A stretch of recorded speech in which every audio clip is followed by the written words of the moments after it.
മധുവും പ്രേംനസീറും സുകുമാരനും സത്യനും ബഹദൂറും അടൂർബാസി അഭിനയിച്ച സിനിമകൾ ഇന്നത്തെ തലമുറയ്ക്ക് അറിയില്ല. ഞാനൊരു കൊച്ചു പയ്യൻ ഇങ്ങനെ ക്ലാബോർഡ് കൊണ്ടിട്ട് മസാറിങ് നോക്കി. അന്ന് കണ്ടിന്യൂസ് ഷൂട്ടിംഗ് ഒന്നുമില്ല. P Bhaskaran producer, P Vijayan director. ഒരു അസിസ്റ്റന്റ് ഡയറക്ടറുടെ പണി എന്ന് പറഞ്ഞാൽ ആക്ഷൻ കണ്ടിന്യൂറ്റി നോക്കുക, ഡ്രസ് കണ്ടിന്യൂറ്റി നോക്കുക.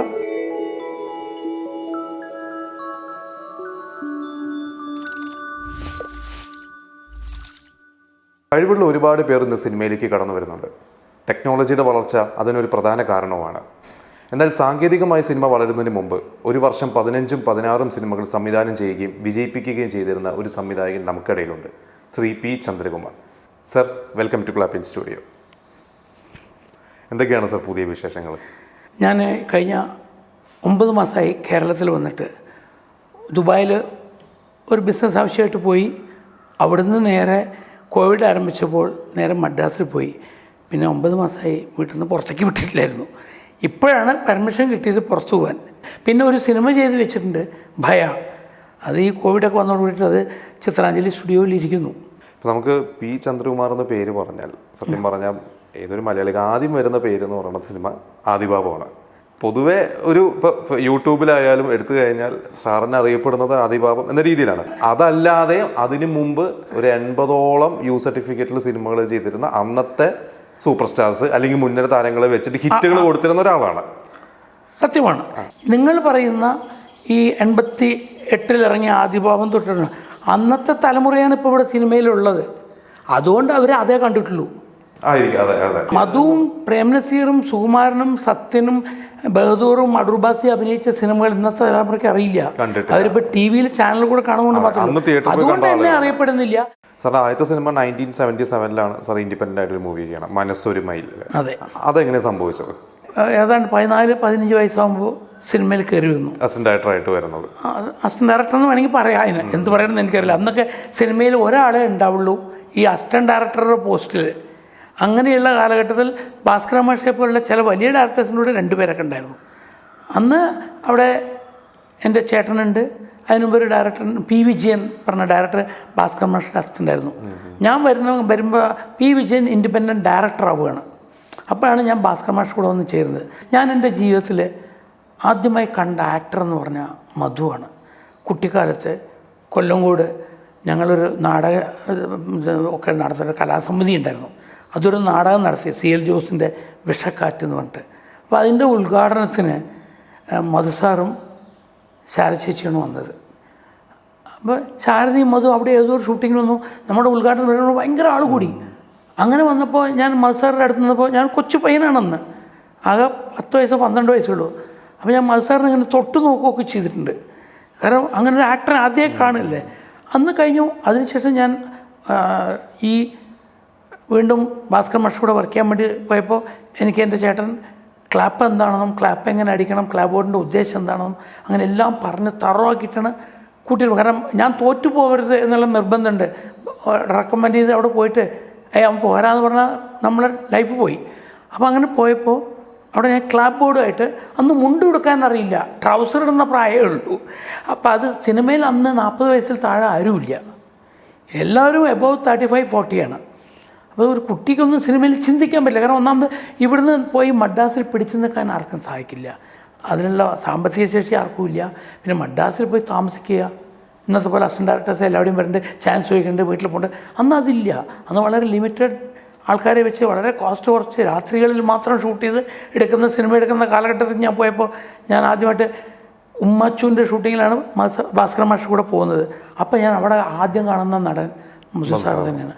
അതെൻ്റെ ജീവിതത്തിൽ പല സമയത്തും എൻ്റെ എല്ലാ കാര്യങ്ങളിലും മധുസാറാണ് പിന്നീട് അതിൻ്റെ ഭാഗമായി വന്നിട്ടുള്ളത്. അപ്പോൾ അവിടെ കണ്ടപ്പോൾ ഞാനിങ്ങനെ ക്ലാപ്പ് ബോർഡിൽ നമ്പർ എഴുതിയിട്ട് ക്ലാപ്പ് കൊടുക്കാൻ പോയപ്പോൾ മധുസാർ ഇങ്ങനെ നിൽക്കുന്നുണ്ട്. കൽപ്പകത്തോ പന്യനൊരുവന് പതിച്ചു നൽകി കൽബിലാറടി മണ്ണിലിൻ്റെ ഖബറടക്കി പറഞ്ഞിട്ടുള്ള പാട്ടുണ്ട്. അത് പാടി അഭിനയിക്കാൻ വേണ്ടി ഇങ്ങനെ പുകയൊക്കെ ഇട്ടിട്ട് അതിൽ കൂടെ നടക്കാൻ തയ്യാറായിട്ട് ഷൂട്ടിംഗ് ഫ്ലോറിലാണ്, സ്റ്റുഡിയോയിലാണ്. അപ്പോൾ ഞാനൊരു കൊച്ചു പയ്യൻ ഇങ്ങനെ ക്ലാപ്പ് ബോർഡ് കൊണ്ടിട്ട് മധുസാറിന് വിളിച്ച് മധുസാർ ഇങ്ങനെ നോക്കി, എന്താ ഉദ്ദേശം, ഇങ്ങനെ ഒരുമാതിരി സർക്കാസ്റ്റിക്കായിട്ട് കളിയാക്കുന്ന വിളിച്ചു. ഞാൻ പറഞ്ഞു ഡയറക്ഷൻ എന്ന് പറഞ്ഞു.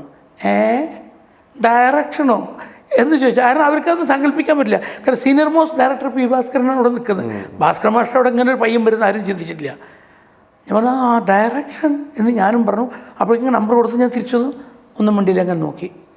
അങ്ങനെ വീണ്ടും അടുത്ത ഷോട്ടിന് പോകുമ്പോൾ ഉറപ്പിച്ചു അല്ലേ? ഞാൻ ഉറപ്പിച്ചു ഡയറക്ഷൻ എന്ന് പറഞ്ഞപ്പോൾ മാസ്റ്റർ ചോദിച്ചു എവിടെ നിന്നാണ് വരുന്നത്? ഞാൻ പാലക്കാട് നിന്ന്. എങ്ങനെ ഇവിടെ എത്തി? ഞാൻ എനിക്കിങ്ങനെ കുറേ ഇതിൻ്റെ കണക്ഷൻസ് ഉണ്ട് എൻ്റെ ബ്രദറിൻ്റെ. ഓ ഗോപിയുടെ ബ്രദറാണല്ലേ എന്നൊക്കെ ചോദിച്ചു. ഈ ഗോപിയുടെ ബ്രദറായതുകൊണ്ട് മാത്രം ഞാൻ അവിടെ എത്തിയെന്ന് പറയാൻ പറ്റില്ല. അച്ഛൻ പോലീസുകാരനായിരുന്നു പാലക്കാട്, അതുകൂടാതെ ഞങ്ങൾ വിഷവൈദ്യന്മാരാണ്. അപ്പോൾ ദിവസവും 10, 60, 70, 100 കേസുകളൊക്കെ വരും പാമ്പ് കടിച്ചിട്ട്.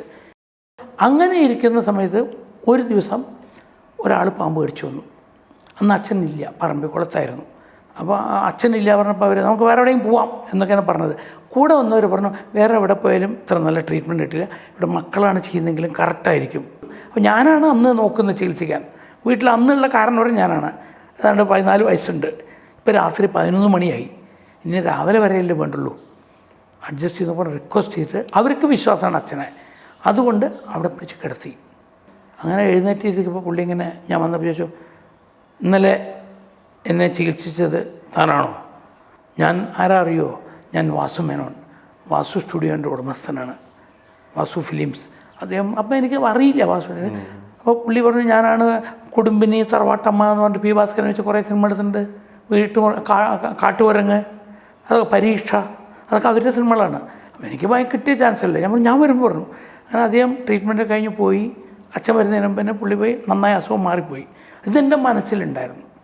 ഞാൻ അച്ഛനോട് പറഞ്ഞു അച്ഛൻ എങ്ങനെയൊക്കെ പറഞ്ഞു. അപ്പോൾ ഇവിടെ ഡിഗ്രി എടുക്കാതെ വീട്ടിൽ നിന്ന് ആരെയും പുറത്തേക്ക് വിടുന്ന പ്രശ്നമില്ല, പോകണ്ട പറഞ്ഞു. ഞാൻ ഉഴപ്പാൻ തുടങ്ങി. പിന്നെ പഠിക്കില്ല എന്നായി. അവസാനം നിവൃത്തിയില്ലാതെ വന്നപ്പോൾ പോകാൻ സമ്മതിച്ചു. അങ്ങനെ ഞാനെത്തി ഉമ്മാച്ചുവിന് വർക്ക് ചെയ്യാൻ പോയി. അപ്പോൾ ഫസ്റ്റ് ഞാൻ സെറ്റിൽ ഫ്ലോറിൽ കയറുന്നത് ഉമ്മാച്ചുവിൻ്റെ ഫ്ലോറിലാണ് കയറുന്നത്. ഉമ്മാച്ചുവിൻ്റെ ഫ്ലോർ മാസ്റ്റർ കൂടെ തന്നെ. അത് കയറി. അപ്പോൾ അവിടെ അന്ന് കണ്ടിന്യൂസ് ഷൂട്ടിംഗ് ഒന്നുമില്ല, 4 ദിവസം ഉണ്ടാവും, പിന്നെ അടുത്ത ഷെഡ്യൂൾ. അങ്ങനെയൊക്കെ വരുമ്പോൾ വെറുതെ നിൽക്കുന്നുണ്ട്. വാസു സ്റ്റുഡിയോയിൽ ഞാൻ പോവും. അപ്പോൾ അവിടെ അവർക്ക് ഹിന്ദി പടത്തിൻ്റെ ഷൂട്ടിംഗ് നടക്കുന്നുണ്ട് ഒക്കെ. അപ്പോൾ അതൊക്കെ കണ്ട് പഠിക്കാമല്ലോ പറഞ്ഞിട്ട് ഞാൻ പോകണം. അവിടെ പോയപ്പോൾ അവരെൻ്റെ അടുത്ത് പറഞ്ഞു നീ അക്കൗണ്ട്സൊക്കെ പഠിച്ച് നോക്കിയോ പഠിച്ചു പറഞ്ഞു. ഞാൻ പിന്നെ എനിക്ക് ഓഫീസിൽ താല്പര്യമില്ല പറഞ്ഞു. അപ്പോൾ പിന്നെ എൻ്റെ അടുത്ത് പറഞ്ഞു എന്നാൽ നീ സൗണ്ട് റെക്കോർഡിങ് പഠിച്ചു പറഞ്ഞു. അത് ഇഷ്ടപ്പെട്ടു. അപ്പോൾ നേരെ പോയി സൗണ്ടിൽ പോയപ്പോൾ അന്ന് പഴയ സ്റ്റൈലാണ്, ഫ്ലോറിൽ ഷൂട്ട് ചെയ്യണം. അപ്പോൾ ബൂമിലൊക്കെ ഇങ്ങനെ കയറി നിന്നിട്ട് അതിന് മുകളിൽ നിന്ന് മൈക്ക് ഇങ്ങനെ പിടിച്ചിട്ടൊക്കെ ചെയ്യണം. അപ്പോൾ അതാണ് നമ്മൾ ആദ്യം ചെയ്തത്. ഫസ്റ്റ് പണി അതായിരുന്നു. ഈ അസിസ്റ്റന്റ് ഡയറക്ഷൻ ക്ലാപ്പ് എടുത്തിട്ട് അത് കഴിഞ്ഞിട്ട് ഇതാണ് പഠിക്കാൻ പറ്റും. അപ്പോൾ ഇത് ചെയ്യുമ്പോൾ അവിടെ അഭിനയിക്കുന്ന രാജേഷ് ഖന്നയും ഷർമിള ടാഗോറാണ്. മാലിക് എന്ന് പറഞ്ഞിട്ടൊരു സിനിമ തമിഴിൽ വന്ന തുണയവൻ പറഞ്ഞ സിനിമയുടെ റീമേക്കാണ്. ദേവർ ഫിലിംസാണ്. ദേവർ തന്നെയാണ് അതിൻ്റെ ഡയറക്ടറും പ്രൊഡ്യൂസറൊക്കെ. അദ്ദേഹം ഒരു പെക്കുലർ മനുഷ്യൻ, ഷർട്ടൊക്കെ ഇടാതെ കുറേ ചന്ദനമൊക്കെ തേച്ചിട്ട് ഡയറക്ടർ വന്നിരിക്കുന്നത് നമുക്ക് ഭയങ്കര രസമാണ്. അപ്പോൾ ഇവർ രണ്ടും അഭിനയിക്കുമ്പോൾ ഇങ്ങനെ രാജേഷ് ഖാൻ അഭിനയിക്കുമ്പോൾ നമുക്ക് ഒരു ചെറിയ ചെക്കൻ ട്രൗസറൊക്കെ ഇട്ടിട്ട് ബൂമൊക്കെ കയറി ഓപ്പറേറ്റ് ചെയ്യണം. പുള്ളി ഇങ്ങനെ വിളിച്ചു what is this, what you are doing എന്നൊക്കെ ചോദിച്ചു. അപ്പോൾ സൗണ്ട് റെക്കോർഡ്സും ഇല്ല, എൻ്റെ അസിസ്റ്റൻ്റാണ്, മെഡിക്കനാണ് ഒക്കെ ചെയ്യുന്നത്. അപ്പോൾ പുള്ളി അന്തം വിട്ടുന്നു. ഓരോ പ്രാവശ്യം കഴിഞ്ഞാൽ പുള്ളി സംശയം ചെക്ക് ചെയ്യും സൗണ്ട് കറക്റ്റായി കിട്ടിയിരുന്നു. അന്ന് ലൈവ് റെക്കോർഡിംഗ് ആണ്. നമ്മൾ ഡബ്ബിങ് വളരെ കുറച്ചേ ചെയ്യുള്ളൂ, ബാക്കിയൊക്കെ ലൈവായിരിക്കും. പുള്ളി ചെക്ക് ചെയ്യും. പിന്നെ പുള്ളി എന്നെ ഭയങ്കര ഇഷ്ടമായി, ഭയങ്കര സ്മാർട്ടായി. അടുത്ത് വിളിക്കും ഇത്ര ചെറിയ കുട്ടിയല്ലേ, പോയി പഠിച്ചുകൂടെ കോളേജിലൊക്കെ, എന്തിനാ ഇവിടെ നിന്ന് കേട് വരുന്നതൊക്കെ. ഞാൻ പറയും എനിക്കിതാണ് എൻ്റെ പാഷൻ, ഇതേ ഞാൻ ചെയ്യുള്ളൂ, എനിക്കിത് എന്തെങ്കിലും ആവണം സിനിമയിൽ. അപ്പോൾ വിളിച്ചിരിക്കും. അത് കഴിഞ്ഞ് വൈകുന്നേരം അവർ ഔട്ട്ഡോറിൽ ഷൂട്ട് ചെയ്യുന്ന സീൻസ് ഡബ് ചെയ്യാനായിട്ട് അവിടെ തന്നെ ഡബ്ബിങ് തിയേറ്ററുണ്ട്. അതിൻ്റെ ഉള്ളിൽ വരുമ്പോൾ അവിടെയും ഞാൻ തന്നെയാണ് പോകുന്നത്, ഈ ബൂം മൈക്കൊക്കെ ചെയ്യാൻ. അപ്പോഴേക്കും ആ വെള്ളം എടുത്ത് കൊടുക്കാം. ഒരു കൊച്ചുകുട്ടിയുടെ കിടന്ന് ഭയങ്കര ഇഷ്ടമായി എന്നെ. ഒരു ചെറിയ ചെക്കൻ ഓടി നടക്കണം. ബാക്കി എല്ലാവരും കാക്കി ടൗസറും കാക്കി ഷർട്ടൊക്കെ ഇട്ടിട്ട് വയസ്സായ ആൾക്കാരാണ്, ലൈറ്റ് ബോയ്സും സൗണ്ട് റെക്കോർഡിസ്റ്റൊക്കെ. ഞാൻ ഓർത്തിനുള്ള ഓടി നടക്കാൻ എന്തും ചെയ്യും, ഭയങ്കര ഇഷ്ടമാണ്. പിന്നെ പുള്ളി അടുത്ത ഷെഡ്യൂൾ വരുമ്പോൾ എനിക്ക് ചോക്ലേറ്റൊക്കെ വാങ്ങിയിട്ട് വന്നിരിക്കണം. എന്നെ കണ്ടിട്ട് എനിക്ക് തന്നെ തരുന്നു, മറക്കാതെ തരുന്നു. അപ്പോൾ എനിക്ക് അതൊക്കെ ഭയങ്കര ത്രില്ലിങ്ങായി. അപ്പം ഞാൻ നോക്കിയപ്പോൾ എൻ്റെ മനസ്സിൽ തോന്നി അവിടെയും ഡയറക്ടറാണ് എല്ലാം, ഡയറക്ടറാണ് ശരിയുള്ള ഹീറോ. നമ്മൾ മനസ്സിലാക്കുകയാണ്. അത് കഴിഞ്ഞപ്പോൾ അവിടെ ഭാസ്കർ മാഷ് വീണ്ടും അവിടെ എഡിറ്റിങ്ങിന് വരുന്നു. അവിടെ ചങ്കുണ്ണിയേട്ടനാണ് എഡിറ്റ് ചെയ്യുന്നത്, ഭാസ്കർ മാഷ് വരുന്നു. പിന്നെ വീണ്ടും ഭാസ്കർ മാഷ് കൂടിയപ്പോൾ ഭാസ്കർ മാഷ്, അപ്പോഴേക്കും ഭാസ്കർ മാഷ് അസിസ്റ്റൻ്റ് പി വിജയൻ, അദ്ദേഹം അസോസിയേറ്റ് ഡയറക്ടറായിരുന്നു, അദ്ദേഹം ഡയറക്ടറായി. രാത്രി വണ്ടി, എറണാകുളം ജംഗ്ഷൻ, അഴിമുഖം, ഞാൻ ആ പടങ്ങൾക്ക് കൂടെ പോയി. അപ്പോൾ ഒരു ദിവസം എൻ്റെ അടുത്ത് സ്റ്റണ്ട് മാസ്റ്റർ ത്യാഗരാജൻ രാക്കുയിൽ പറഞ്ഞ സിനിമ, P Bhaskaran producer, P Vijayan director, ആശാൻ ശിഷ്യന് പടം കൊടുത്തതാണ്. പി വിജയൻ ഡയറക്റ്റ് ചെയ്യുമ്പോൾ സുജാതയും സുധീറുമാണ് ഹീറോയിൻ. അന്ന് ചായമോ ചെമ്പരത്തൊക്കെ ഇറങ്ങിയിട്ട് സുധീർ സ്റ്റാറായി നിൽക്കുന്നു. അപ്പോൾ വർക്ക് ചെയ്യുമ്പോൾ ത്യാഗരാജൻ സ്റ്റണ്ട് മാസ്റ്റർ വന്നപ്പോൾ എൻ്റെ അടുത്ത്, അതിന് മുമ്പ് കുറേ പടങ്ങൾ ഞങ്ങളൊന്നിച്ചുണ്ടായിരുന്നു, വന്നപ്പോൾ പറഞ്ഞുവിടാ നീ ഇവിടെ ഒന്നും നിൽക്കണ്ട, നിനക്ക് ഞാനൊരു നല്ല സ്ഥലം കാണിച്ചു തരാം. ഞാൻ ചോദിച്ചപ്പോൾ ഹരിഹരൻ പറഞ്ഞിട്ടൊരു അസോസിയേറ്റ് ഡയറക്ടർ ഉണ്ട്, അദ്ദേഹം ഡയറക്ടറുമാണ്. അപ്പോൾ പുള്ളി ഇങ്ങനെ പറയാം, അവനക്കൊരു നല്ല അസിസ്റ്റൻ്റ് ഇല്ലടാ, நான் உன்னை கூட்டிகிட்டு போகிறேன், அங்கே கொண்டு போய் விடுறேன், நீ அங்கே போய் வேலை செய்ய, ഹരൻ നല്ല ടെക്നീഷ്യൻ എന്നൊക്കെ പറയുന്നു. അപ്പോൾ നേരെ അടുത്ത സ്ഥലം ഹരൻ സാറടുത്താണ്. ഹരൻ സാറടുത്ത് പോയി കഴിഞ്ഞാൽ ഹരൻ സാറ് ചെറിയ ചെക്കനാണല്ലോ, അപ്പോൾ ഇഷ്ടപ്പെട്ടു. ഓക്കെ, എങ്ങനെ പണിയൊക്കെ അറിയാം? ഞാൻ എല്ലാം അറിയാം. അപ്പോൾ എന്തൊക്കെയോ ചോദിച്ചു എന്നോട്, എന്തൊക്കെ ചെയ്യും എന്തൊക്കെ. ഞാൻ ചാർട്ട് ബ്രേക്ക് ഡൗൺ ചെയ്യും, എല്ലാം ചെയ്യും, എല്ലാം റിപ്പോർട്ട് എഴുതും, എല്ലാം കണ്ടിന്യൂറ്റി നോക്കും, എല്ലാം ചെയ്യുമെന്ന് പറഞ്ഞപ്പോൾ ഒരു അസിസ്റ്റൻ്റ് ഡയറക്ടറുടെ പണി എന്ന് പറഞ്ഞാൽ ആക്ഷൻ കണ്ടിന്യൂറ്റി നോക്കുക, ഡ്രസ് കണ്ടിന്യൂറ്റി നോക്കുക, പിന്നെ എന്താണ് ഷെഡ്യൂൾ ഉണ്ടാക്കുക, അടുത്ത ഷെഡ്യൂളിന് ആരൊക്കെ വേണം, ഏതൊക്കെ ആർട്ടിസ്റ്റ് എത്ര ദിവസം വേണം, എന്തൊക്കെയാണ് പ്രോപ്പർട്ടി, അത് എവിടെ കിട്ടും, കോസ്റ്റ്യൂം എവിടെ കിട്ടും, ഇതൊക്കെ നമ്മൾ ചാർട്ട് ചെയ്ത് കൊടുക്കണം. അതൊക്കെ ഞാൻ തറവായി പഠിച്ചിരുന്നു. എൻ്റെ ചേട്ടൻ വീട്ടിലിരുന്ന് തന്നെ ഇതൊക്കെ പഠിപ്പിക്കുമായിരുന്നു. അങ്ങനെ ഭയങ്കര ഒരു ഭാഗ്യം എനിക്കുണ്ടായിരുന്നു ചേട്ടൻ വീട്ടിലുള്ളതുകൊണ്ട്. അല്ലെങ്കിൽ നമ്മൾ നിന്ന് പഠിക്കാൻ കുറേ വർഷങ്ങളുണ്ടാകും. അപ്പോൾ അതൊക്കെ ചെയ്യുന്നുണ്ട്. ഹരൻ സാറിനെ എന്നെ ഇഷ്ടപ്പെട്ടു. ഹരൻ സാർ പറഞ്ഞു, ഞാൻ ആദ്യം ചെയ്യാൻ പോകുന്ന പടം associate Vasu sir, T Vasudevan സാറിൻ്റെ പടമാണ്. ചന്ദ്രൻ അവിടെ പോകും. വാസു സാറ് ഭയങ്കര ചിട്ടയുള്ള മനുഷ്യനാണ്, അത്ര വേഗമൊന്നും അക്സെപ്റ്റ് ചെയ്യില്ല, ചന്ദ്രനെന്ന് അസിനെ അക്സെപ്റ്റ് ചെയ്യില്ല, എന്നാലും പോയി കണ്ടിരിക്കൂ. അപ്പോൾ ഹരൻ സാർ മധുര 17 പറഞ്ഞിട്ട് അസോസിയേറ്റ് വാസു സാറിൻ്റെ പടം ചെയ്യാൻ വേണ്ടി പ്ലാൻ ചെയ്തുകൊണ്ടിരിക്കുകയാണ്. ഞാൻ അവിടെ പോയി. അപ്പോൾ അന്നത്തെ രീതി കണ്ടപ്പോൾ ഞെട്ടി. എന്താ ഒരു ഇരിക്കൂ, അസിസ്റ്റൻ്റ് ആവാൻ വന്നതാണല്ലേ, ഇതിനു മുമ്പ് സിനിമ കണ്ടിട്ടുണ്ടോ, ഷൂട്ടിംഗ് കണ്ടിട്ടുണ്ടോ എന്നൊക്കെ ചോദിച്ചു വാസു സാറ്. അപ്പോൾ ഞാൻ പറഞ്ഞു, ഞാൻ അങ്ങനെയൊക്കെ വർക്ക് ചെയ്തിട്ടുണ്ട്, ഭാസ്കർ മാഷ് കൂടെയൊക്കെ വർക്ക് ചെയ്തിട്ടുണ്ടെന്നൊക്കെ പറഞ്ഞു. ശരി, ഞാൻ ആലോചിക്കട്ടെ. ഇപ്പോൾ എൻ്റെ ആദ്യത്തെ സിനിമ ഹരിഹരനല്ല ചെയ്യുന്നത്, അത് തുടങ്ങാൻ ലേറ്റാവും. അതിന് മുമ്പ് ഒരു സിനിമയുണ്ട് എബി രാജ ഡയറക്റ്റ് ചെയ്യുന്നത്, അതുകൊണ്ട് നിങ്ങൾക്ക് താല്പര്യം ഉണ്ടെങ്കിൽ അതിൽ കൂടി വർക്ക് ചെയ്യാം. പക്ഷേ എബി രാജന് ഇഷ്ടപ്പെടണം. എനിക്ക് നിങ്ങളെ ഇഷ്ടപ്പെടുന്നത് നിങ്ങളുടെ പ്രായവും നിങ്ങൾ ഓടി നടക്കാൻ ചീത്ത പറയാനൊക്കെ സൗകര്യമുള്ളത് കൊണ്ടാണ്, അല്ലാതെ നിങ്ങളുടെ എഫിഷ്യൻസി ഒന്നും നോക്കിയിട്ടല്ല. അതൊക്കെ അല്ലെങ്കിൽ ഞാൻ പഠിപ്പിച്ചു തരും എന്ന് പറയും. ഇങ്ങനത്തെ കുട്ടികളെ കിട്ടിയാൽ എനിക്ക് പഠിപ്പിക്കാൻ അറിയാം എന്ന് പറയുമ്പോൾ എനിക്കത് ഭയങ്കര ഇഷ്ടപ്പെട്ടു. ഒരു സ്വന്തം അച്ഛനെ പോലെയൊക്കെയാണ് സംസാരിക്കുന്നത്. അപ്പോൾ ശരി പറഞ്ഞു, നാളെ വരൂ പറഞ്ഞു. നാളെ വരുമ്പോൾ 4 പേര് ഇൻ്റർവ്യൂവിന് വന്നിട്ടുണ്ട്. അസിസ്റ്റൻ്റ് ഡയറക്ടർക്ക് ഇൻ്റർവ്യൂ, ഞാൻ ജീവിതത്തിൽ ഒരു ഇൻ്റർവ്യൂ അത് അറ്റൻഡ് ചെയ്തിട്ടുള്ളൂ. അപ്പോൾ വരുമ്പോൾ ഓരോരുത്തർക്കും ഒരു സീൻ എടുത്ത് കൊടുത്തു, ഇതൊന്ന് പോയി എഴുതിയിട്ട് വരൂ. ഞാൻ പോയിട്ട് സീൻ കോപ്പി എടുത്തിട്ട് വന്ന് കൊടുത്തു. അപ്പോൾ വാങ്ങി വെച്ചു, അവരെയൊക്കെ വാങ്ങി വെച്ചു. അവരോടൊക്കെ പോയി. അവരൊക്കെ പാവം പിന്നീട് പ്രഗത്ഭരായ ആയവരാണ്, ഡയറക്ടേഴ്സ് ആയിരുന്നു അവരൊക്കെ. പക്ഷേ അന്ന് അവരെയൊക്കെ തള്ളിക്കളഞ്ഞു, അവരൊന്നും അക്സെപ്റ്റ് ചെയ്തില്ല. അതിന് പകരം എൻ്റെ അടുത്ത് നോക്കിയിട്ടൊന്നും കയ്യക്ഷൊന്നും അത്ര നല്ലതല്ല, ഇതായിരുന്നു കമൻസ് ഉണ്ടായിരുന്നത്. പക്ഷേ തൻ്റെ പ്രായം, തന്നെ ചീത്ത പറയാനുള്ള സൗകര്യം അതൊക്കെ കൂടുതലാണ്. അവരെ നമ്മളൊന്ന് പറയാൻ പേടിക്കണം, അവരൊക്കെ കുറച്ച് പ്രായമായ ആൾക്കാരാണ്. അതുകൊണ്ട് തന്നെ സെലക്ട് ചെയ്യണു, സൂക്ഷിച്ച് നിന്നോളണം, വളരെ കെയർഫുള്ളായിരുന്നു. അങ്ങനെ അവിടെ നിന്നു. അപ്പോൾ പറഞ്ഞു മാസശമ്പളം തരുള്ളൂ, അല്ല ഒരു പിക്ചറിന് ഇത്രയും തരില്ല, കാരണം ഞാൻ കൊല്ലത്തിൽ 3-4 സിനിമകൾ എടുക്കും. അപ്പോൾ ഇവിടെ വ്യത്യസ്തമായ ആക്ടേഴ്സും വരും, അവരുടെ കൂടെയൊക്കെ വർക്ക് ചെയ്യാൻ ചാൻസ് ഉണ്ടാക്കി തരാം. മാസം 1500 രൂപ ശമ്പളത്തിന് എന്നെ ഫിക്സ് ചെയ്തു. അപ്പോൾ കണക്ക് കൂട്ടിയപ്പോൾ എന്താ വെച്ചാൽ ഷൂട്ടിംഗ് ഇല്ലെങ്കിൽ ശമ്പളം ഇല്ല, അങ്ങനത്തെ സ്ഥിതി കൂടി ഉണ്ട്. പടമുള്ളപ്പോൾ ആ പടം കഴിഞ്ഞാൽ ചിലപ്പോൾ എന്നെ കട്ട് ചെയ്യുകയും ചെയ്യുക, അല്ലെങ്കിൽ പടത്തിനായിട്ട് കൊടുക്കുകയാണെങ്കിൽ 2500-3000 രൂപ അന്ന് കിട്ടുമായിരുന്നു റെമുനറേഷൻ. പിന്നെ 1500 രൂപ മാസശമ്പളം പറഞ്ഞ് വെച്ചപ്പോൾ ആ പടം 20 ദിവസത്തെ ഷൂട്ടിങ്ങിൽ തീരും. മൈസൂരാണ് ഷൂട്ടിങ്. അന്ന് മൈസൂർ സബ്സിഡി ഉണ്ടായിരുന്നു, 1.5 ലക്ഷം രൂപ സബ്സിഡി കിട്ടും മലയാള പടം അവിടെ എടുത്താൽ. അവർ ഫിലിം ഇൻഡസ്ട്രി ഡെവലപ്പ് ചെയ്യാൻ വേണ്ടിയിട്ട് എൻ്റെ അറിവിൽ സൗത്ത് ഇന്ത്യയിൽ ആദ്യം സബ്സിഡി കൊണ്ടുവന്നത് കർണാടകയിലാണ്. അപ്പോൾ പ്രീമിയർ സ്റ്റുഡിയോ മൈസൂർ, അവിടെ കൊണ്ടുപോയിട്ട് വർക്ക് ചെയ്യാണ്. അപ്പോൾ അവിടെ ഞാൻ അസിസ്റ്റൻ്റ് ഡയറക്ടർ വർക്ക് ചെയ്യാൻ പോയി. ഞാൻ അപ്പോഴേക്കും തന്നെ നസീർ സാർ ഇവിടെ എറണാകുളം ജംഗ്ഷനൊക്കെ വർക്ക് ചെയ്തിട്ടുണ്ട്. വർക്ക് ചെയ്യാൻ പോയ പടം എബി രാജയുടെ ശാസ്ത്രം ജയിച്ചു മനുഷ്യൻ തോറ്റു, നല്ല പാട്ടുകളുള്ള സിനിമയാണ്. ഒരുപാട് നല്ല പാട്ടുകളുണ്ട്. ഏതാണ് ആറാട്ടിനാനകൾ എഴുന്നള്ളി, പിന്നെ താരകരൂപിണി, പിന്നെ ചന്ദനത്തിൽ കടഞ്ഞെടുത്തൊരു സുന്ദരി ശില്പം, ഉഗ്രം പട്ടം, ദക്ഷിണാമൂർത്തി സ്വാമിയുടെ നല്ല പട്ടം. അതിന് പോയപ്പോൾ ജയഭാരതി നസീർ സാറൊക്കെയാണ് അഭിനയിക്കുന്നത്, രാഘവനൊക്കെയാണ്. അവിടെ പോയി വർക്ക് ചെയ്യാൻ തുടങ്ങിയപ്പോൾ ബാലു മഹേന്ദ്രയാണ് അതിൻ്റെ ക്യാമറ. അങ്ങനെ ബാലു മഹേന്ദ്ര ഇൻസ്റ്റിറ്റ്യൂട്ടിൽ നിന്ന് വന്നിട്ട് ആ ഒന്നാമത്തെ രണ്ടാമത്തെ പടങ്ങൾ ഡയറക്ടറൊന്നും ആയിട്ടില്ല. അതൊക്കെ കഴിഞ്ഞ് 10 കൊല്ലം കഴിഞ്ഞിട്ടാണ് ബാലുമേന്ദ്ര ഡയറക്ടറായത്. കുറേ പടങ്ങൾ സേതുമാധവൻ സാറിൻ്റെ കൂടെയൊക്കെ വർക്ക് ചെയ്തിട്ടുണ്ടായിരുന്നു ബാലുമേന്ദ്ര. അപ്പോൾ അന്ന് ക്യാമറമാനായിട്ട് വന്ന് പുതുതായിട്ട് വന്നു. അവർക്കൊക്കെ ഇൻസ്റ്റിറ്റ്യൂട്ടിൽ നിന്ന് വന്നിട്ട് ഫ്ലോറിൽ വർക്ക് ചെയ്തൊന്നും അത്ര പരിചയമില്ലാത്ത സമയമാണ്. അപ്പോഴേക്കും സാറിന് ദിവസം കാണാറുണ്ട്, മൈസൂർ കാണാറുണ്ട്, അങ്ങനെ കാണാറുണ്ട്. അവിടെ ഞാൻ കണ്ട വേറൊരു എനിക്ക് കിട്ടിയ ഒരു കൂട്ടുകാരൻ ഇപ്പോഴും എൻ്റെ നല്ല സുഹൃത്താണ് ജോഷി.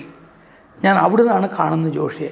ജോഷി കാബാലിക പറഞ്ഞ സിനിമയ്ക്ക് ആദ്യമായിട്ട് സിനിമയിൽ അസിസ്റ്റൻ്റ് ഡയറക്ടറായിട്ട് വർക്ക് ചെയ്യാൻ വരികയാണ് അവിടെ. അപ്പോൾ ദിനകരൻ പറഞ്ഞ associate director, Joshi assistant director, cross belt മണിയാണ്, മണി സാറാണ് ഡയറക്ടർ. അപ്പോൾ അവിടെ വരുമ്പോൾ ഒരു ഫ്ലോറിൽ അത് നടക്കുന്നുണ്ട്, ഇവിടെ ശാസ്ത്രം ചേച്ചി മനസ്സിലുണ്ട്. അപ്പോൾ അവിടെ നിന്നാണ് ഞാൻ NN പിള്ള സാറിനെയും കണ്ടുമുട്ടുന്നത്. അന്ന് വിജയരാഘവൻ ആദ്യമായിട്ട് സിനിമയിൽ അഭിനയിക്കാൻ വന്ന് അവിടെ നിൽക്കുന്നു. ചെറിയ റോളൊക്കെ അഭിനയിക്കുന്നുണ്ട്. പിന്നീടാണ് വിജയരാഘവൻ S. കുന്നനാട് സാറിൻ്റെ പടത്തിൽ ഹീറോ ആയിട്ട് വന്നത്. NN പിള്ള സാറിൻ്റെ സഹോദരിയാണ് അതിൽ ഒരു മെയിൻ റോൾ അഭിനയിക്കുന്നത്. കൂടാതെ ഷീല ഇങ്ങനെ ഭയങ്കരമായിട്ട് അഭിനയിക്കുന്നു. NN പിള്ള സാറ് നോക്കി നിൽക്കുന്നു. അപ്പോൾ ഡയലോഗ് പറഞ്ഞു. അപ്പോൾ നമുക്ക് NN പിള്ള സാറിൻ്റെ മുഖത്ത് നോക്കി അറിയാം അവിടെ നടക്കുന്ന ഷോട്ട് ഓക്കെ ആണോ അല്ലെന്ന്. അദ്ദേഹം ഒരു ബീഡി ഇങ്ങനെ പിടിച്ചിട്ട് ഇങ്ങനെയൊക്കെ എക്സ്പ്രഷൻ കൊടുക്കും. അപ്പം ഞങ്ങൾ ദൂരെ നിന്ന് നോക്കി ഭയങ്കര ചിരിയാണ്. തെറ്റിക്കഴിഞ്ഞാൽ പറഞ്ഞ് ബീഡി വലിച്ചെന്ന് ചവിട്ടും, എന്നിട്ട് പോയി പറയും അതങ്ങനെ തന്നെ. അപ്പോൾ അത് നമ്മൾ ആ നാടകത്തിലത്തെ ആ വലിയ ആൾക്കാരെയൊക്കെ അവിടെ നിന്ന് കണ്ടിട്ട് അന്തം വിട്ട് നോക്കി നിൽക്കുന്ന സമയമാണ്. വാസു സാർ 1 മാസം കൊണ്ട് ഷൂട്ടിങ് കഴിഞ്ഞ് എഡിറ്റിങ് കഴിഞ്ഞ് ഡബ്ബിങ് കഴിഞ്ഞാൽ പിന്നെ എൻ്റെ പണി കഴിഞ്ഞു, പിന്നെ അടുത്ത പടത്തിന് വിളിച്ചാൽ മതിയല്ലോ എന്നൊക്കെ പറഞ്ഞിട്ട് അവർ വളരെ കാൽക്കുലേറ്റ് ചെയ്ത് പടങ്ങളെടുക്കുന്ന പ്രൊഡ്യൂസേഴ്സുമാണ്. അങ്ങനെ നിൽക്കുമ്പോൾ എന്ത് ചെയ്യും, അന്ന് അതിൽ ഒരു ഹാർട്ട് ട്രാൻസ്പ്ലാന്റിൻ്റെ കഥയാണ്. അതാണ് ഇന്ത്യയിൽ വരുന്ന ആദ്യത്തെ ഹാർട്ട് ട്രാൻസ്പ്ലാന്റ് സിനിമ തോന്നുന്നു. അപ്പോൾ അതിന് വേണ്ടിയിട്ട് അന്നാണ് ഹൃദയ ശസ്ത്രക്രിയയൊക്കെ ഇന്ത്യയിൽ തുടങ്ങിയത്. അപ്പോൾ ബോംബെയിൽ അതിൻ്റെ ഷോർട്സ് കിട്ടാനുണ്ട്, ഞാൻ അത് പോയി വാങ്ങിയിട്ട് വരാമെന്ന് പറഞ്ഞിട്ട് വാസു സാർ അങ്ങോട്ട് പോയി. അങ്ങനെ പോയ വാസു സാറ് ഷൂട്ടിങ് കഴിഞ്ഞ് ചന്ദ്രൻപിടി ഇരിക്കും, എഡിറ്റിങ് ഇവിടെ നടക്കണ്ടല്ലോ, അത് കഴിഞ്ഞിട്ട് ഞാൻ വരാം, എന്നിട്ട് ഈ ഷോർട്സൊക്കെ ചേർത്തിട്ട് മദ്രാസിൽ പോവാം. ഞാൻ ശരി പറഞ്ഞു. പോയ വാസു സാർ 4 മാസത്തേക്ക് വന്നില്ല. മോളുടെ കൂടെ മോള് പ്രസവിച്ചു, മോൾക്കൊരു കുട്ടി ഉണ്ടായിരുന്നു, അതിൻ്റെ കൂടെ കൂടി വാസു സാർ ഹാപ്പി ആയിരുന്നു. ഞാൻ വിളിക്കുമ്പോഴേക്ക് ചന്ദ്രനൊരു പ്രശ്നമില്ലല്ലോ അവിടെ ഇരുന്നോളൂ അപ്പോൾ പറയും. കറക്റ്റ് മാസം ശമ്പളമൊക്കെ അയച്ചു തരും, പിന്നെ അവിടെ ഫുഡൊക്കെ അറേഞ്ച് ചെയ്തിട്ടുണ്ട്. അപ്പോൾ ജോഷിയും ഈ കാബാലിയുടെ ഡബ്ബിങ് എഡിറ്റിംഗ് അങ്ങനെ ജോഷിയും ഞാനും ഭയങ്കര ഫ്രണ്ട്സായി. ഒന്നിച്ച് ഊണ് കഴിക്കാൻ പോകും. ഞാനിപ്പോഴും എനിക്ക് നല്ല ഓർമ്മയുണ്ട്, ഊണ് കഴിക്കാൻ പോയിട്ട് ജോഷി ഇങ്ങനെ സംസാരിച്ചിരിക്കുമ്പോൾ ഞങ്ങൾ രണ്ടുപേരും ഒന്നിച്ചിരുന്ന ടേബിൾ, ദിനകരനുണ്ട്, ഒരു മെസ്സിലാണ് ഊണ് കഴിക്കുന്നത് അവിടെ അപ്പുറത്തൊരു വീട്ടിൽ ഒരു സ്ത്രീകളുണ്ടാക്കി തന്നെ ഊണ് കഴിക്കും. ഞാൻ എന്തോ സംസാരിച്ചിട്ട് ഇങ്ങോട്ട് ജോഷി എന്തോ പറഞ്ഞപ്പോൾ ഞാൻ അങ്ങോട്ട് തിരിഞ്ഞു. അങ്ങോട്ട് തിരിഞ്ഞ് നോക്കിയപ്പോൾ എൻ്റെ പപ്പടടുത്ത് ജോഷി തിന്നു. ഞാൻ കരഞ്ഞിട്ടുണ്ട് സത്യത്തിൽ. എന്താ ജോഷി കാണിക്കുന്നത്, കാരണം 4-5 പ്രാവശ്യം ജോഷി എന്നെ കരപ്പിച്ചിട്ടുണ്ട്. പക്ഷേ ഞങ്ങൾ ഭയങ്കര ബന്ധമായിരുന്നു. ചന്ദ്ര എന്ന് പറഞ്ഞ സോളിൽ കഴിഞ്ഞാൽ അന്നോട്ടൊരു ജോഷിയിട്ടും അതേ ബന്ധം ഇപ്പോഴും ഉണ്ട്. അങ്ങനെ ശാസ്ത്രം ജയിച്ചു, മനുഷ്യൻ തോറ്റു. 4-5 മാസം അവിടെ താമസിച്ച ഒരു പടം. അല്ലെങ്കിൽ എനിക്കിവിടെ ഒരുപാട് പടങ്ങൾ ഒരുപാട് ഡയറക്ടേഴ്സിൻ്റെ കൂടെ കിട്ടിക്കൊണ്ടിരിക്കുന്ന വേണം. പക്ഷേ അവിടെ പോയിട്ട് കുടുങ്ങി വന്നു കഴിയുമ്പോൾ വാസാറ് ബോംബെയിൽ നിന്ന് വന്നു, ഞാനും വന്നു, പടം കണ്ടു. വാസാർ നീ പോകണ്ട, ഇവിടെ നിന്നാൽ മതി, എനിക്ക് ഭാരൻ സാർ വേറൊരു പടം തുടങ്ങുന്നുണ്ട്, അതിന് പോവാതിരിക്കാൻ പറ്റില്ല എന്ന് പറഞ്ഞിട്ട് ഞാൻ പോയി. അതായിരുന്നു ആലസ സുന്ദരി, ലവ് മാരേജ്, അങ്ങനെ പരിപാടിയായിട്ട് അരൻ സാർ അന്ന് ഏറ്റവും ബിസിയസ്റ്റ് ഡയറക്ടർ. എല്ലാ പടവും സൂപ്പർ ഹിറ്റ്സ്. പുള്ളി ഒരു 13-14 കണ്ടിന്യൂസ് സൂപ്പർ ഹിറ്റ്സ് ഉണ്ടാക്കിയിട്ടുണ്ട്. ഹോസ്പിറ്റലല്ല വേറൊരു സീരിയസ് ലെവൽ പടം. അപ്പോൾ അരൻ സാർ പറഞ്ഞാൽ അന്ന് മലയാള സിനിമയിൽ ഏറ്റവും നമ്പർ 1. അപ്പോൾ ഞാൻ അവിടെ അരൻ സാറെ വിടാനും പറ്റില്ല എനിക്ക്. അരൻ സാറാണ് എന്നെ ഇവിടേക്ക് കൊണ്ടു വിട്ടത്. അപ്പോൾ അവിടെ പോയിട്ട് വീണ്ടും പോയപ്പോൾ എബിൻ സാർ പറഞ്ഞു ഞാനൊരു പടം തുടങ്ങുകയാണെന്ന്, എനിക്ക് നീ തന്നെ വേണമെന്ന്. ഞാൻ പറഞ്ഞു അരൻ സാർ അടുത്ത് ചോദിച്ചോളാം പറഞ്ഞു. അങ്ങനെ അരൻ സാർ അഡ്ജസ്റ്റ് ചെയ്ത് എബിൻ സാറിനോട് വർക്ക് ചെയ്തുകൊണ്ടിരിക്കുമ്പോൾ അരൻ സാറ് ലേഡീസ് ഹോസ്റ്റലും കോളേജുകളും കഴിഞ്ഞപ്പോൾ എന്തായിരുന്നു അതിൽ പ്രശ്നങ്ങളൊന്നും നമുക്കറിയാം. അതിൻ്റെ പൊളിറ്റിക്സിലേക്ക് ഞാൻ കടന്നു പോയിട്ടില്ല. ഡോക്ടർ ബാലകൃഷ്ണനായിട്ട് ഒരു അകൽച്ച വന്നു. അപ്പോൾ ഡോക്ടർ ബാലകൃഷ്ണനാണ് അരൻ സാറിനെ ഡയറക്ടറാക്കിയത് ലേഡീസ് ഹോസ്റ്റലിൽ. അതിൻ്റെ കോളേജുകളും ചെയ്തു, രണ്ടും സൂപ്പർ ഹിറ്റ്സാണ്. അത് കഴിഞ്ഞപ്പോഴേക്കും ഡോക്ടർ ബാലകൃഷ്ണൻ എൻ്റെ അടുത്ത് പറഞ്ഞു, ചന്ദ്ര എനിക്കൊരു കാര്യം പറയാനുണ്ട്. എന്താ ചോദിച്ചു വിളിച്ചപ്പോൾ പറഞ്ഞു, ഞാനൊരു പടം ഡയറക്റ്റ് ചെയ്യാൻ പോകണം, നീ എൻ്റെ കൂടെ നിൽക്കണമെന്ന്. അപ്പോൾ ഞാൻ ആകെ ടെൻഷനായി, എന്ത് ചെയ്യാൻ പറ്റും. നേരെ അരൻ സാറിൻ്റെ അടുത്ത് പോയി പറഞ്ഞു, ഞാൻ ഡോക്ടറോട് പറഞ്ഞു, ബാലട്ടനോട് പറഞ്ഞു, ഞാൻ ബാലട്ട ഇങ്ങനെ ഞാൻ അരൻ സാറോട് ചോദിക്കട്ടെ. ചോദിക്കണം. അരൻ സാർ പറഞ്ഞു, അയ്യോ തീർച്ചയായിട്ടും പോകണം, എന്നെ സിനിമയിൽ എന്തെങ്കിലും ആക്കിയ മനുഷ്യനാണ്, അദ്ദേഹം ഒരു പടം ഡയറക്റ്റ് ചെയ്യണം, തീർച്ചയായിട്ടും ചന്ദ്രൻ നിൽക്കണം, ഞാൻ സപ്പോർട്ട് ചെയ്യുള്ളൂ പറഞ്ഞു. അങ്ങനെ ഞാൻ പോയി. അപ്പോഴേക്കും ഡോക്ടർ ലവ് ലെറ്റർ പറഞ്ഞിട്ടൊരു സിനിമ ഡയറക്റ്റ് ചെയ്തു. അപ്പോൾ ഞാൻ പോയി കൂടെ വർക്ക് ചെയ്തു. അപ്പോഴേക്കും പുറത്തുനിന്ന് ഡോക്ടർക്ക് ഒരു സിനിമ വന്നു, കല്യാണപ്പന്തൽ. അപ്പോൾ ഞാൻ ഷൂട്ട് ചെയ്തു. ഡോക്ടർ ഷൂട്ടിങ്ങിന് വരാറ് വളരെ കുറവാണ്. ഡോക്ടർ സീനൊക്കെ എഴുതി തരും. പുള്ളി ക്ലിനിക്കുണ്ട്. അപ്പോൾ ക്ലിനിക്കിൽ ഇരുന്നിട്ട് പറയും, ചന്ദ്ര പോയി തുടങ്ങിക്കോ, ഞാൻ വരാം, ഇതാണ് സീൻ എന്ന് പറയും. പിന്നെ അന്ന് ആ ഡോക്ടറുടെ പടങ്ങളൊക്കെ അത്ര വലിയ ആർട്ടിസ്റ്റിലായിരുന്നു. വിധുബാല, വിൻസെൻ്റ്, സുധീർ, അവരൊക്കെ ഫുൾ കോൺഷ്യസ് ഉണ്ടാവും. നമുക്ക് വലിയ പ്രോബ്ലം ഇല്ല, നമ്മൾ പോയി ഷൂട്ട് ചെയ്യും. അപ്പോൾ KPS ലളിത, തിക്കുറിശി, ശങ്കരാടി, പട്ടൻ സദൻ, അങ്ങനെ കുറേ പേരുണ്ട്. കോമഡി ആയിരുന്നു ഡോക്ടർ സബ്ജക്റ്റ്, റീന, അങ്ങനെ കുറേ പേരുണ്ട്. അതൊക്കെ പോയി ചെയ്തപ്പോൾ ഞാൻ അതിൽ കൂടെയാണ് സത്യത്തിൽ ഒരു ആവുന്നത്. കാരണം എന്ത് മിസ്റ്റേക്സ് പറ്റിയാലും എഡിറ്റിംഗ് റൂമിൽ പോകുമ്പോൾ എഡിറ്റർ വെങ്കട്ടരാമനായിരുന്നു ഡോക്ടറുടെ പടങ്ങളുടെയൊക്കെ. അങ്ങനെയല്ല ചെയ്യേണ്ടത്, ഇങ്ങനെയാണ്, നാളെ പോകുമ്പോൾ 2 ഷോട്ട് മാറ്റിയെടുക്കട്ടോ എന്ന് പറഞ്ഞിട്ട് പറഞ്ഞു തരും. നമ്മൾ വീണ്ടും ഇത് കറക്റ്റ് ചെയ്തെടുക്കും. അങ്ങനെ ഞാൻ തറവായിട്ട് എഡിറ്റിങ്ങും ഇത് പഠിക്കുകയാണ്. ശരിക്കും കൂടുതൽ പണി പഠിച്ചു, ഈ ഇൻഡിപെൻഡൻ്റ് ആയിട്ട് കിട്ടിയ പണി പഠിച്ചു. പിന്നെ നല്ല ടെക്നീഷ്യനായിട്ടുള്ള ഹരൻ സാറുടെ സ്റ്റൈല് ഞാൻ മനസ്സിലാക്കി. എവിടെ എന്തിന് പ്രാധാന്യം കൊടുക്കണം എന്ന് ഞാൻ ഒരു ഡയറക്ടറിൽ നിന്ന് മനസ്സിലാക്കിയത് ഹരൻ സാറുടെ തന്നെയാണ്. അതിന് മുമ്പ് ഭാസ്കർ മാഷ് കൂടെ വർക്ക് ചെയ്തെങ്കിലും പി വി ചന്ദ്രൻ വർക്ക് ചെയ്തെങ്കിലും അവർ ചെയ്യുന്ന രീതിക്ക് വ്യത്യാസം ഉണ്ടായിരുന്നു. സബ്ജക്റ്റിനനുസരിച്ച് ഹരൻ സാറിൻ്റെ മേക്കിംഗ് മാറും. ചിലപ്പോൾ നമുക്ക് ഹരൻ സാറിൻ്റെ ക്യാരക്ടറിനെ മാറും തോന്നും. കാരണം ഭയങ്കര സീരിയസ് ആയിരിക്കും ഹരൻ സാർ സെറ്റിൽ വരുമ്പോൾ. അല്ലാതെ വരുമ്പോൾ കുറച്ച് ഹാപ്പി ആയിട്ടും കോമഡി ആയിട്ടും കാണാറുണ്ട്. അന്നൊക്കെ ഒരു അസിസ്റ്റൻറ്റ് ഡയറക്ടറെ ഉണ്ടാവാറുള്ളൂ, 2-3 പേരെ വെക്കില്ല. അപ്പോൾ ഞാൻ തന്നെ ക്ലാപ്പ് അടിക്കണം, ഞാൻ തന്നെ കണ്ടിന്യൂറ്റി നോക്കണം, സ്ക്രിപ്റ്റ് എഴുതണം, കോപ്പി എടുക്കണം. പിന്നെ ഈ വാസു സാറിനുള്ള ഒരു പ്രത്യേകത ഉണ്ടായിരുന്നു, ഒരിക്കലും സ്ക്രിപ്റ്റ് കാർബൺ കോപ്പി എടുക്കാൻ സമ്മതിക്കില്ല. 5 പ്രാവശ്യം 7 പ്രാവശ്യം നമ്മൾ കോപ്പി എടുക്കണം. അപ്പോൾ ആദ്യം 3 പ്രാവശ്യം എഴുതി കോപ്പി എടുത്തിട്ട് പറഞ്ഞു SL സദാനന്ദനായിരുന്നു അന്നത്തെ റൈറ്റർ.